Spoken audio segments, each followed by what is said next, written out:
I'm Sophia, and welcome to What We Need to Know About Ukraine. Here, I learn about Ukrainian history, literature, and culture, and share my findings with you.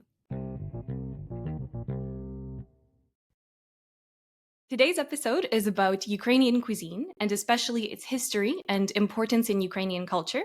And I am delighted to welcome to the podcast Yevhen Klopotenko, a Ukrainian chef and restaurateur.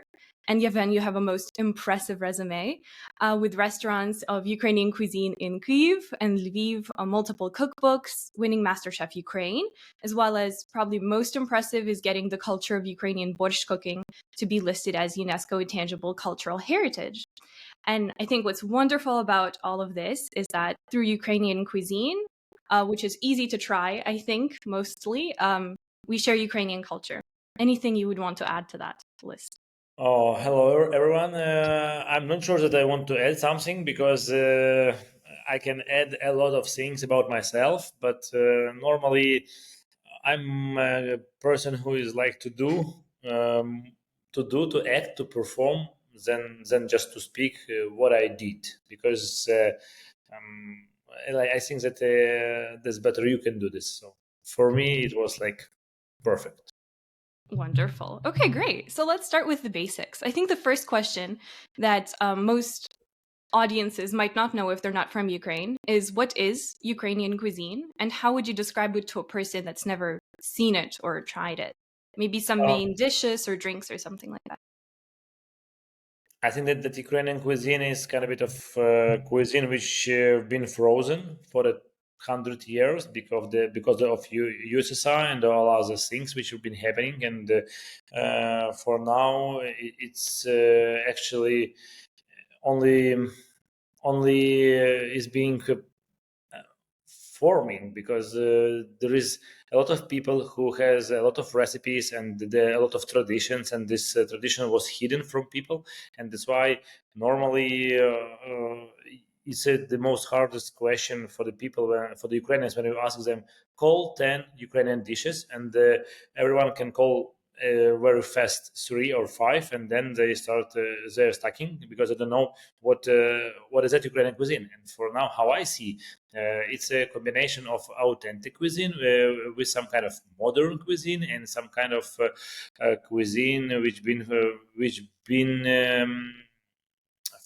forming because of chefs are using the Ukrainian ingredients. So for normally, if you want to understand what is Ukrainian cuisine, you have to understand that it's a cuisine where we're using a lot of pickles, we're using a lot of beetroot, we're using a lot of local and farming products, and the most famous dishes is borscht.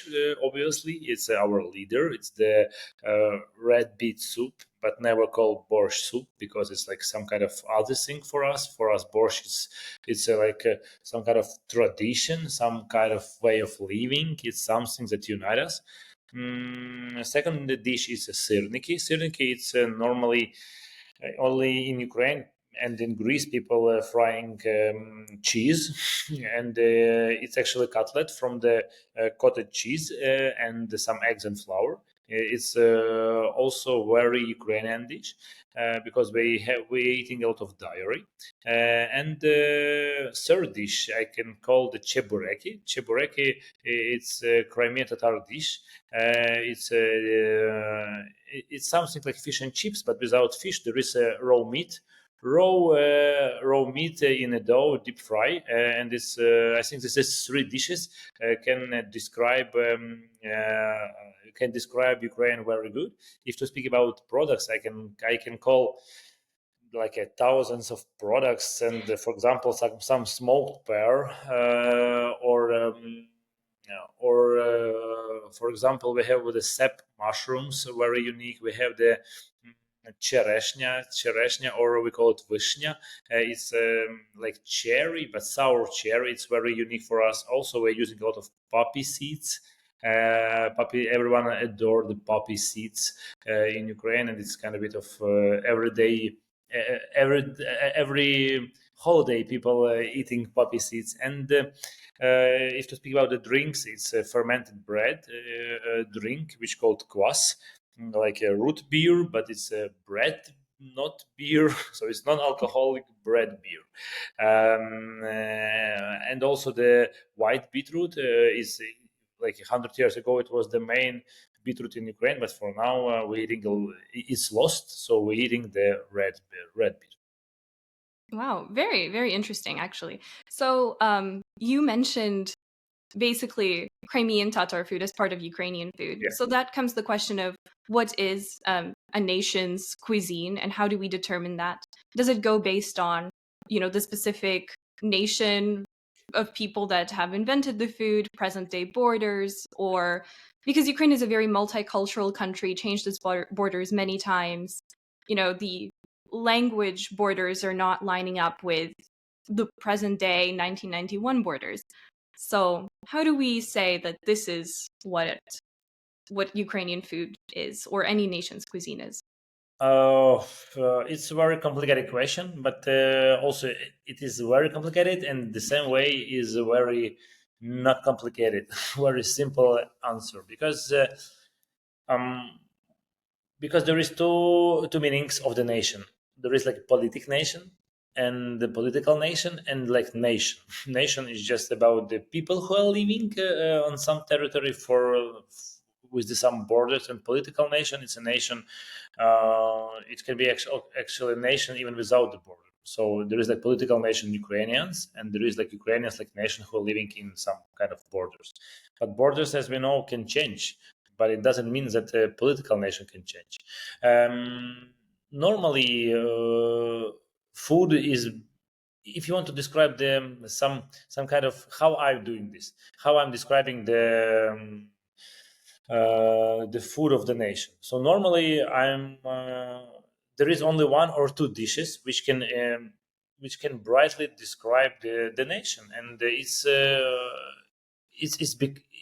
actually the most easiest way not to dig to the hundreds of recipes. It's easier to take the few dishes, and they will tell about the nation much more than you will dig like in 100 recipes. For example, if you want to speak about US, you can say that it's easily burgers or steaks. If you want to describe the Italy, it's pasta or pizza. If you want to describe Japan, it's sushi. Yeah?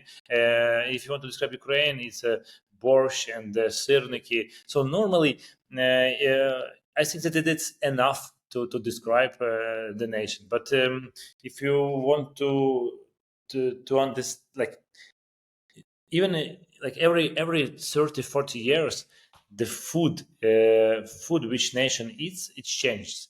It connects to the historical moments. For example, the Columbus discovered the America because of he was trying to find the new routes of the new routes to India, and where he wanted to buy the spices. So spices, it's actually the food, yeah. And because of this mistake, now in Europe, people have potatoes, people have the pumpkins, people have the tomatoes, and this.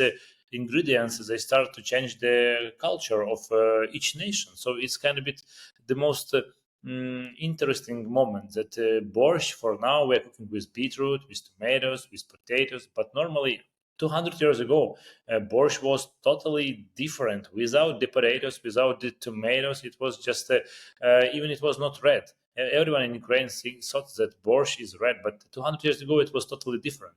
The same with pasta carbonara in Italy. For example, you could imagine, or everyone can imagine, that pasta carbonara has been in Italy for the hundred thousand years when Italians created the pasta. But no, only during the Second World War, during the Second World War in Rome, they created the carbonara because it was cooked in big pans on fire. So normally carbonara only 80 years. And if you speak about Greek dish which been cooked with the potatoes, moussaka, it's also only 80 or 90 years. But you are thinking that it's the very, very, very important dish, but not so. Um, so every 20, 30 years, the traditional food been changing because it been influenced, or because of the ingredients, or because of the trade, or because of some innovations which people create. For example, in 1960s, when deep freezer was created, people start to have an opportunity to eat, for example, Spanish tomato in Ukraine. Before that, there were no opportunity to have bananas, or to have tomatoes, or, for example, or to have other, or it was impossible to have the meat from the US in Ukraine, because there was no technologies. The same with the a lot of new innovations. That's why I think, if you want to describe the if you wanted to describe what is the food of the nation, you have to say that these 20 years, food of the nation is something like that. But we have authentic food, which mostly, and a lot of people were eating on our territory 100 years ago. And you can call like borscht, syrniki, you can call holubtsi or something else, but it doesn't matter that we created this. Normally, a lot of food, for example, like hash brown. Hash brown is very popular in the US and Canada. In Ukraine, we have deruni.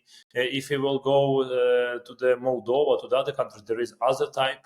If you go to Israel, there is latki. If we will go to the I don't know, to the different countries, they had potatoes, and they were cooking almost in the same way. So so for me, I'm trying not to call that all the dishes are only, for example, dumplings, yeah, or vareniki, or pierogi. It's hard to understand what who created them, because people were not. It was not popular to write about the food. Normally, people were writing about the love, or about the war, or about something uh, other things, but about food, it was just the element for to keep alive. And I think it's for the last I don't know, maybe 100 years, people start to say that food is something more sophisticated and more something interesting. But before, it was just the food for the survivance. And that's why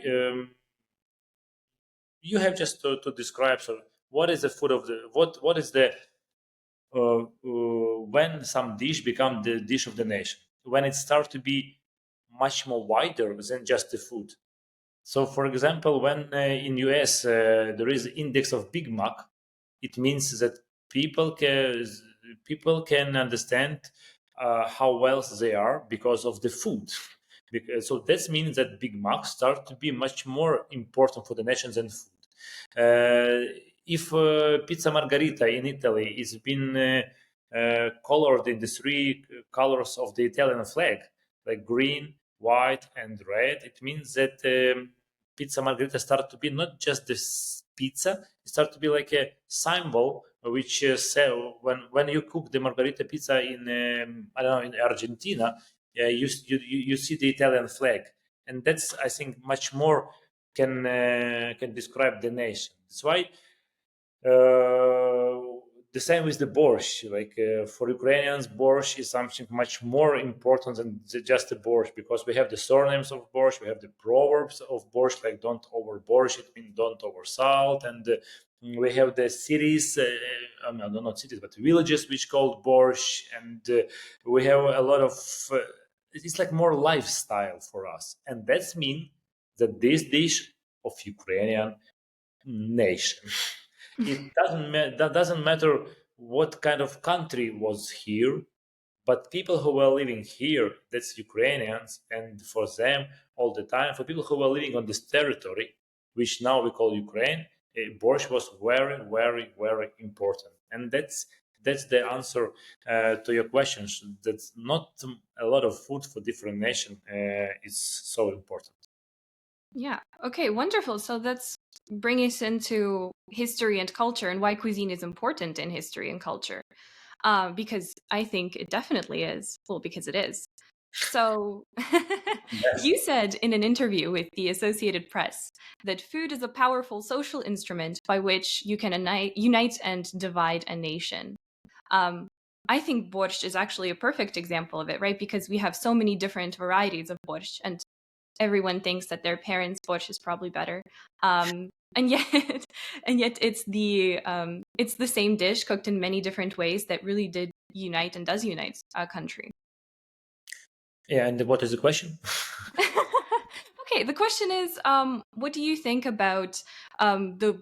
Let's talk about, I suppose, the food that role plays in Okay. celebrations. Food is very social, right? Yeah, food. I think that food is very social and it's very important because, unfortunately or fortunately, we eating like 3 times a day, maybe 2 times a day, and for us, it's that's what we have to do.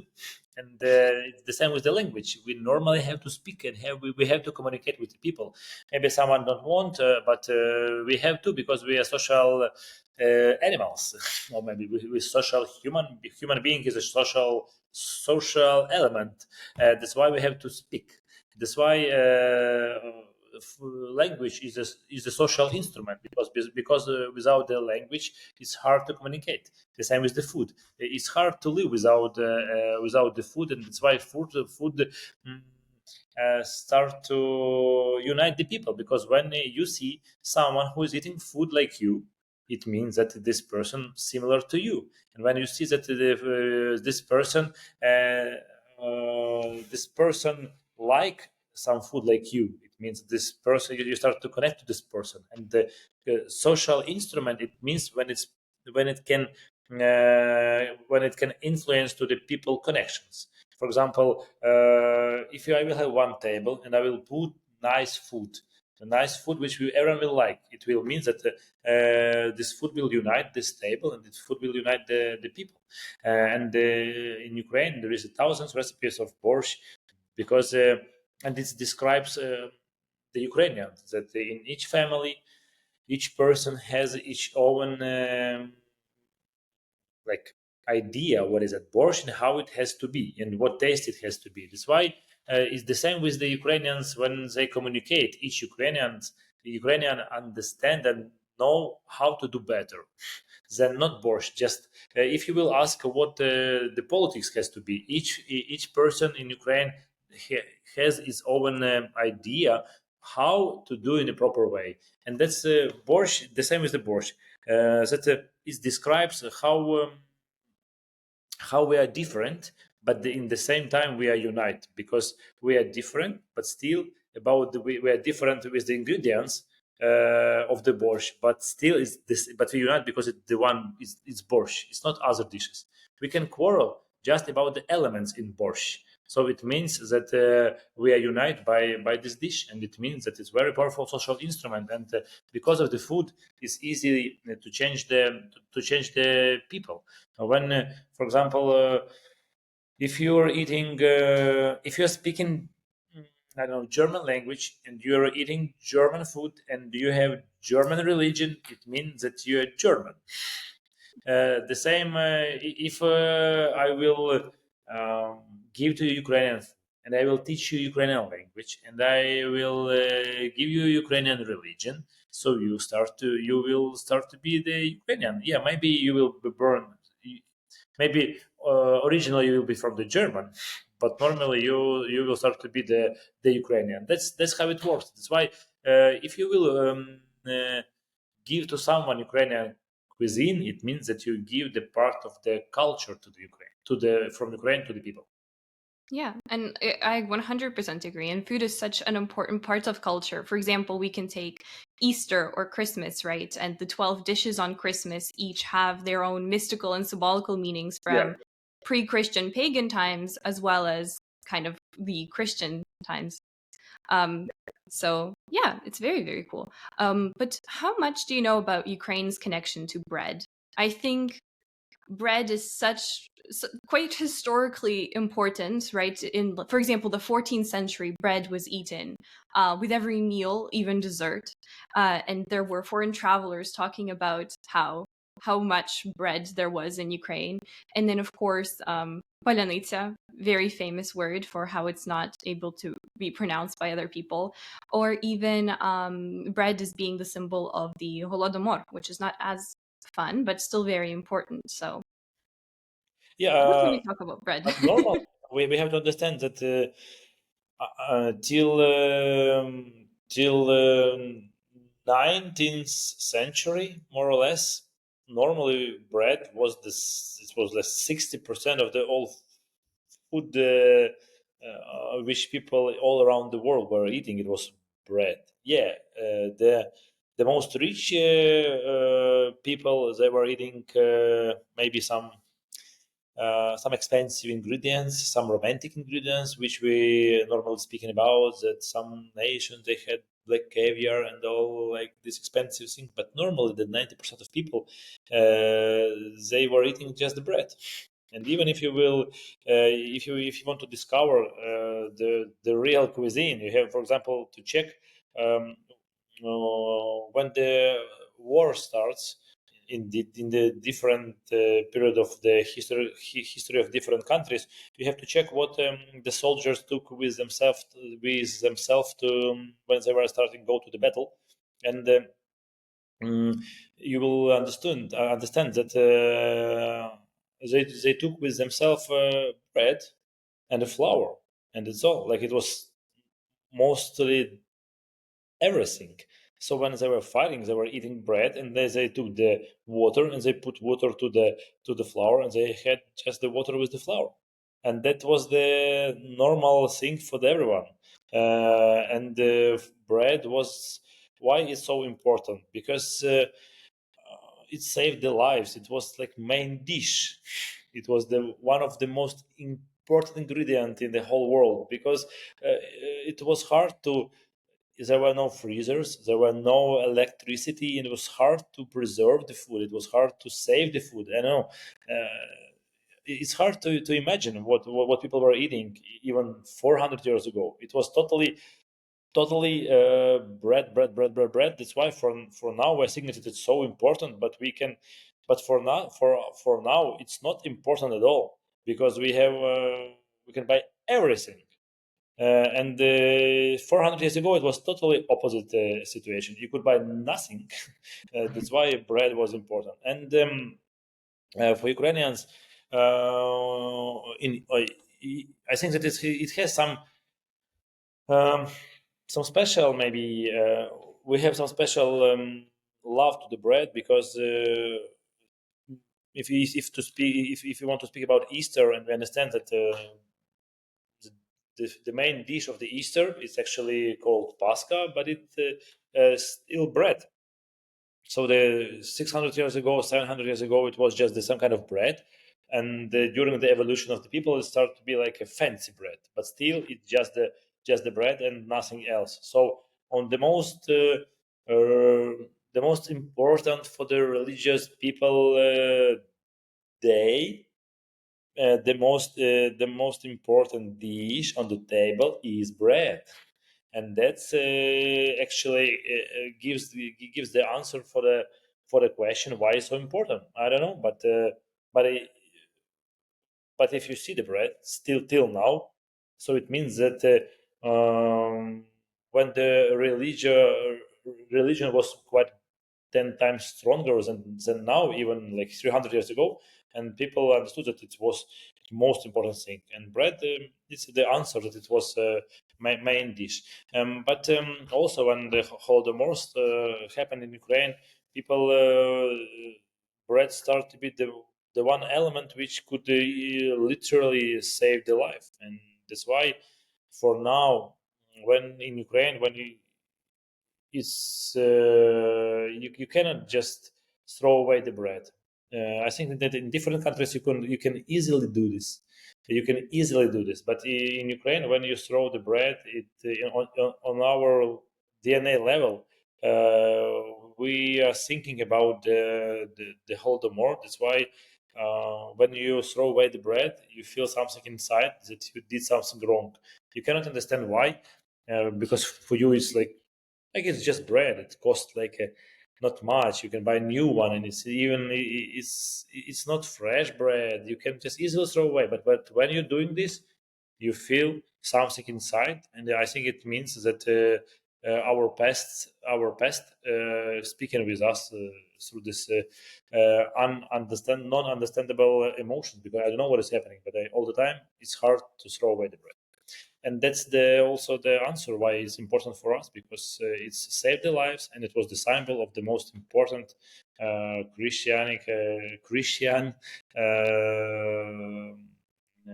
holiday in our Yeah. country. Very true, very true.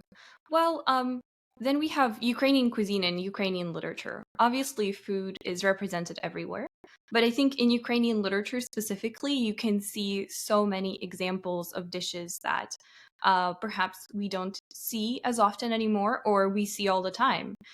For example, in the Aeneid, Kotlяревsky's Aeneida, there's huge descriptions of food.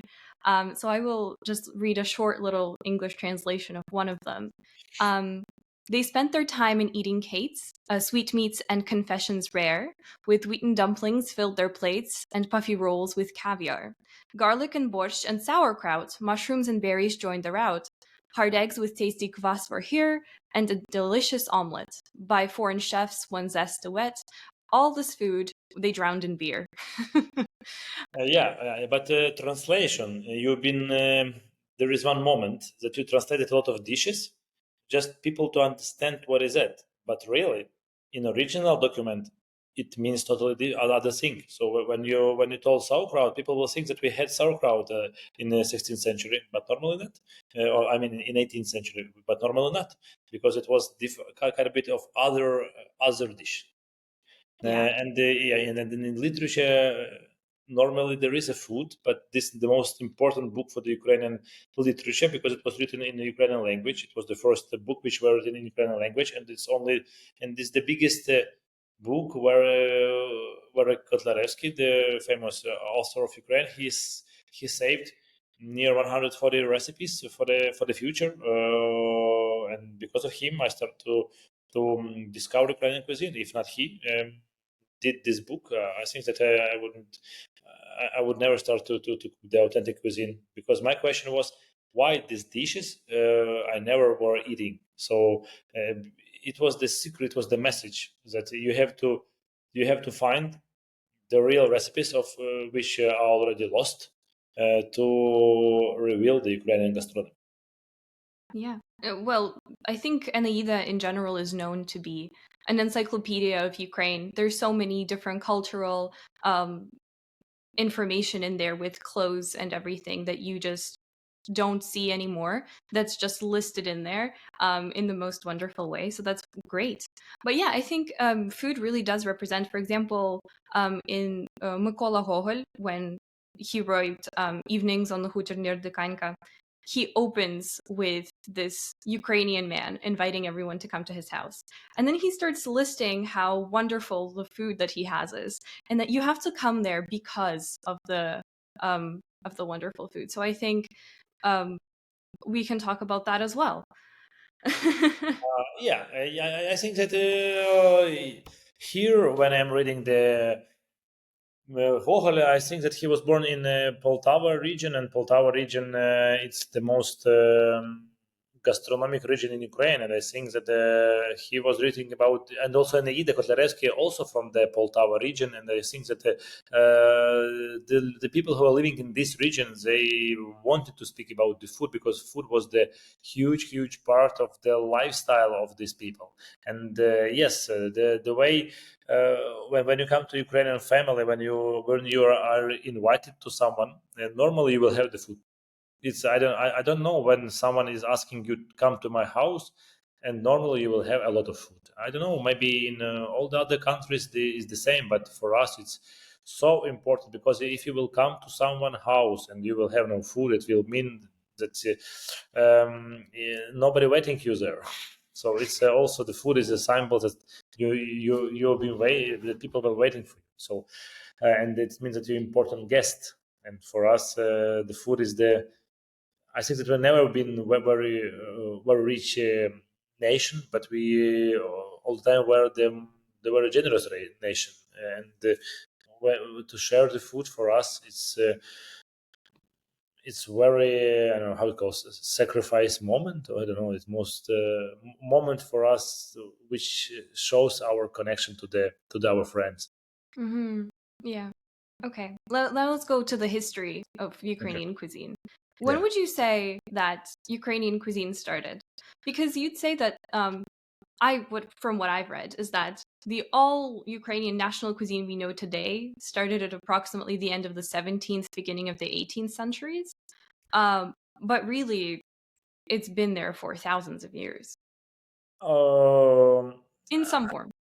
I'm telling that because I'm telling about the book Aida, that it been published at that time, and that period it's the biggest book where we can find the huge amount about Ukrainian cuisine, dishes about which are in Ukrainian cuisine. But for now, we have to find what was before the 18th and 17th centuries, and that is the problem because we don't have the information for now, or maybe we have information somewhere and we have to check, we have to discover, and actually that's what I'm doing. I organized two big exploration of Ukrainian gastronomy, and I want to understand which food were before the 17th century. Obviously, that Kiev Rus was established in 6th century or some more or less something like this, and from 6th century till 17th century there is 11 centuries. So people were living on this territory, and they had some food, and now we just what we need to understand what kind of food we had, and that's I think that for the last 300 years, like we were under occupation of different countries, and it was hard to do the exploration of understanding our identities through the food. But because our main idea was to save our nation, and now it's happening the same. We're still saving our nation, but when war is happening, we have the time to discover what is it Ukrainian gastronomy, what is a huge part of our identity, and as faster we can understand this, then more powerful inside we will be. And now it's unfortunately the best time to make these explorations, because everything what we have in Ukraine, it's now Ukrainian, and nobody has influence on this, because even 10 years ago, when you wanted to understand, when you wanted to discover something about Ukrainian history, it was a lot of Russia, I don't know, agents who were trying, who like for how it's called, they didn't allow you to do this. And now there is I hope no agents of the Russia here, and you can easily open all archives and you can find all the books and you can find everything. And now it's a time to find what Ukrainians were eating 1,000 years ago. And I started this job because I believe that it will give the results. That's wonderful. Are there any results now? Can we talk about maybe some things that um, Okay. people in the Kievan Rus ate, or maybe the Cossacks? No. It's not so easy to do this. Normally, we found just elements of 16th century in Pečerska Laura. It's in our famous cathedral, or it's Laura, it's not cathedral. Monastery. Yeah. But I think that I think that we found kind of bit interesting things what monarchs were eating, and also what their guests were eating too. So we found very strange recipes that I never heard about them. And normally it was based on the kvass. So the usage of the different kvasses, like beetroot kvass and the bread kvass, was huge, and people like were literally boiling in the kvass fish. And like you say, what? Boiled fish in a kvass? But yes, it's amazing things that you can find. Wow, very cool. What about cooks? And when did we start having, I suppose, being a chef as a profession and um, that type of thing? Because from what I understood is that in some sources say that in the 11th century we have the Kyiv-Pечерsk monastery already with several cooks among the monks, and that some cooks were also in the rich families. Would you say that's accurate information? Uh, that's the legends. Um, uh, I think that cooks they were existing exist like they exist all the time, but nobody were writing about the cooks. I think that the job like a chef it started to be very important in France because the chefs they were feeding the kings.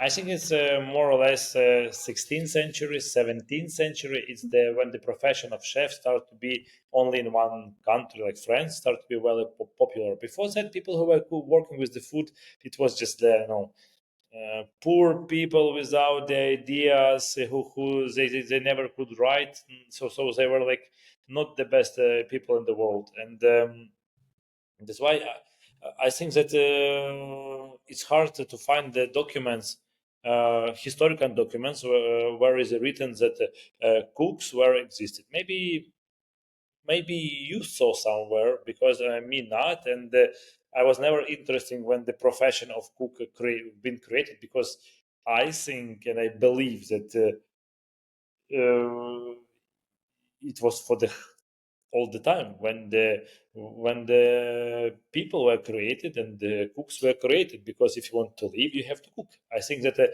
when the first human being cooked meat on a fire, this human being was a cook. Okay. Great. What about the different levels of food? So we have the upper classes, the lower classes, working people, elites. Was there always a distinction between what they ate? Or maybe there was some sort of shift of like most Ukrainians eat the same food, and then there's more of a separation. I think it was the different. I think there was three types of people. It was the people like 70 or 80% of people who were working on the lands. So it was the peasants, yeah. And but it was like not only in Ukraine; it was all around the world, more or less, something like this. And this then were the middle level. They were like. In different countries they were calling by the different names, but people who ruled who ruled Who peasants, ruled over the and peasants? Yeah. yeah, and in different countries they were calling by different names. And also it was third part, it was the most rich people. Normally it was from the people who were working I don't know, who were in the churches, who were ruling the country. Normally, it was three different type of dish. So, first type of dish, the most expensive dish, it was combined from the different imported ingredients. So, for example, maybe 300 years ago, the sugar was very expensive, and when the rich people they could afford, and they had the sugar like something super special only for the rich people, and it was everything imported. Normally, for the rich people were eating that food, which was hard to buy inside the country, or hard to grow inside the country. So it was like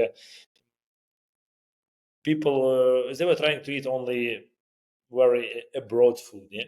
When we speak about the middle class were eating the food which you can eat in cities. So it was the city food, like now it's modern city cafe. It was like more or less something like this. So it was the food which have been cooked by someone, and that's called the middle level of food. And the most the most interesting food also always was in the peasants, because peasants they they were working hard and they need to have the real food. And normally, when we are discovering some kind of food, we're trying to understand what was the peasants' food, because this peasants' food, all the time it was discovered the real life. Because if you will discover the what were eating the Welsh people, they were eating black caviar, which never been here, like, or maybe they were drinking red wine from Italy. And what you can understand about the nation in past is that nothing. If you will understand, if you will understand one day that rich people in Ukraine were drinking Italian wine, what does it mean? It means that they that in Italy was wine. Yeah, and that's, it gives you no zero information. The same with the middle class. It's not very interesting too. Yeah, you can find some special recipes, but normally the most important is the food of the peasants, and that's why I'm trying all the time to discover, because they were working on the land and they were eating this ingredients, and means that by these recipes you can understand the whole chain of what they were growing, why they were growing, why it's so important, and what taste it was, and like a lot of answers you can have when you will discover the peasants' food. Yeah. Very interesting. So we have different centuries, and obviously, like you said, food changes every 40, 20 years quite rapidly. But I think it's safe to say the biggest change to Ukrainian cuisine was the Soviet Union. If we want to talk about how the Soviet Union, I would even say forcefully affected Ukrainian food and eating habits. And because of that, I think also many dishes and recipes of Ukrainian cuisine can be lost. Um, Yeah, I think that USSR influenced it a lot because it was 70 years of the invasion of USSR, and normally they were trying to kill the Ukrainian gastronomy, and the Ukrainian gastronomy, the same with as the Ukrainian culture, the same as Ukrainian music. They has to be hidden, because if they're not hidden, they were killed or vanished, or I don't know. It just was the awfulest things which you can imagine. Where with the it was everything with the Ukrainian culture and the food also, and that's why year after year this food like it was frozen to be saved in the future. So it's a main idea. And when USA came here, they created the new economic politics, and the new economic politics it means that mm, that everyone has to grow like just several ingredients, but in a huge amount, and it means from these several ingredients you have to cook everything. So it was just the gray food without the colors. All the spices on the government level were forbidden until January 2022.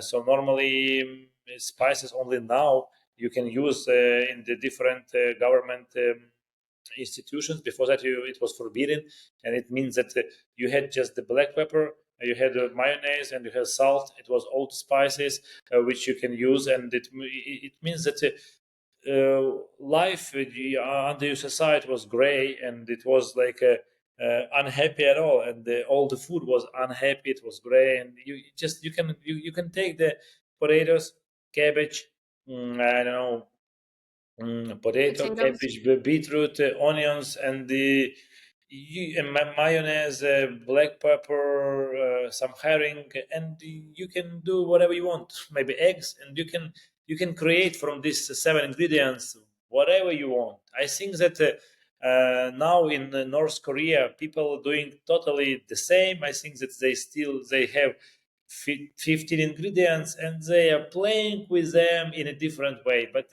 if you have not much paints, it's hard to do the nice painting, because you have to have a lot of ingredients to create something special.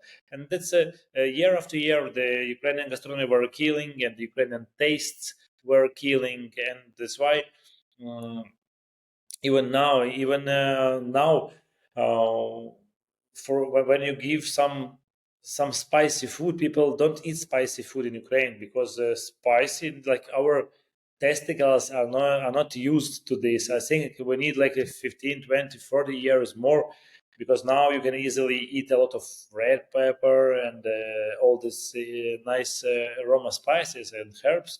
And now our like testicles on the tongue, they start to change. And that's uh, the main thing which I'm thinking, and I think that's the result of USSR, is they vanished our perception of the nice food. Now, when some people from the France, they are coming to my restaurants, they can eat everything because they so developed their tastes, and they can understand everything. But in Ukraine, if you do something which smells maybe like a cheese gorgonzola, everyone like, oh, it smells very bad, because our tastes are not developed, because the USSR killed it. Can we talk about more spices in Ukrainian gastronomy? Because I think the general view of the outside world is that it is like garlic, black pepper, but surely there's much more. No, I think that garlic and black pepper, yeah, no, but black pepper is because of USSR. It started to be Ukrainian taste, but normally it's not, because we are not growing here we are not growing here the black pepper. So normally, if you want to understand what is the real Ukrainian spices, we have to understand what you can grow in Ukraine, and we can grow a lot of different herbs. So normally, wild garlic, it's very nice of us. Lubistok, it's kind of some kind of celery. Also, so cheremsha is wild garlic. Also, you can find the chamomile. You can find the zubrovka. I don't know how to translate it. You can find the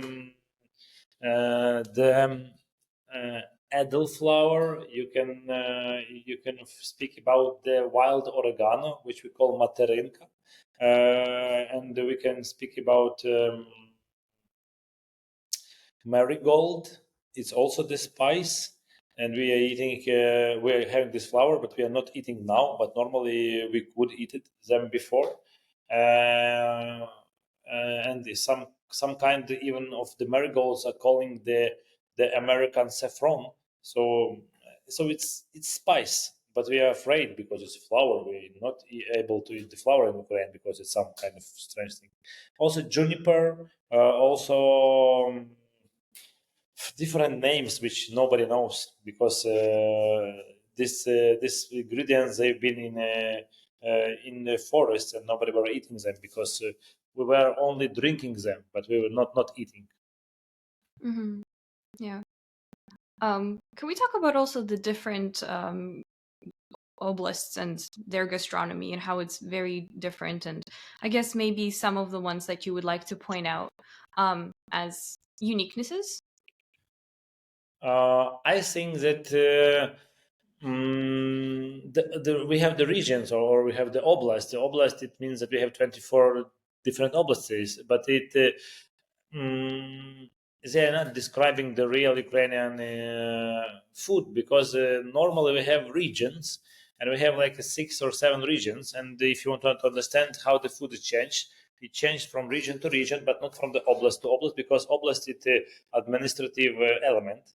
So normally we have the North Ukrainian forests, which called Polisia, and the food normally everything which what you can find in the forest. West Ukraine has a lot of a lot of um,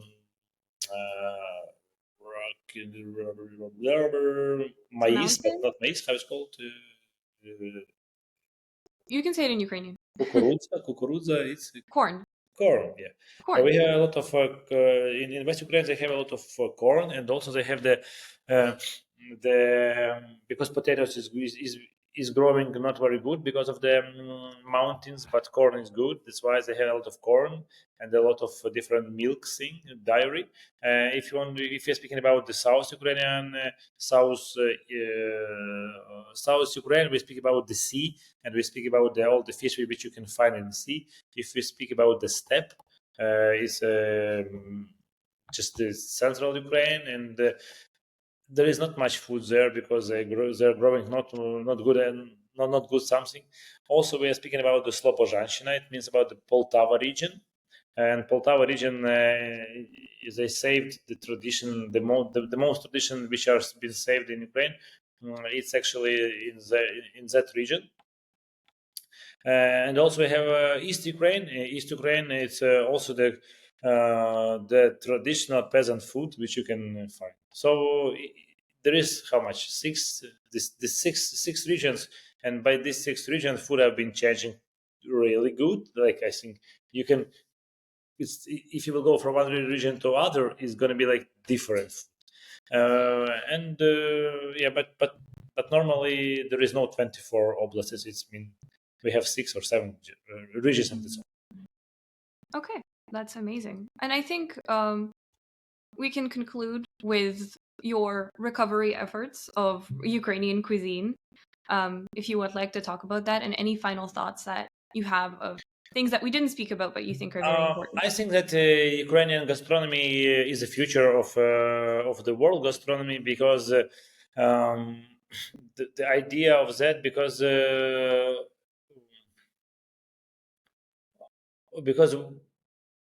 all the, like a lot of countries, like I think all the countries, almost all the countries in the world, they except the North Korea, a lot of countries in the world, they already they showed their cuisines to the world, and Ukrainian cuisine, it's still nobody knows what is it. And this idea that in future, only now Ukrainians will understand what's the Ukrainian cuisine, and in the future, I think in 10, maybe 20 years, we will start to show this cuisine to the people in the world, and the world will be shocked because the world does not expect for now to see Ukrainian gastronomy because the world is thinking that they already have everything and they can buy everything in the supermarket, but not. You can buy everything except Ukrainian cuisine because it's been only now forming, and that's why I'm calling after. That's why I'm naming that because after it will form, it will be the future of the world gastronomy. Thank you so much for joining me today, and this was What We Need to Know About Ukraine this week.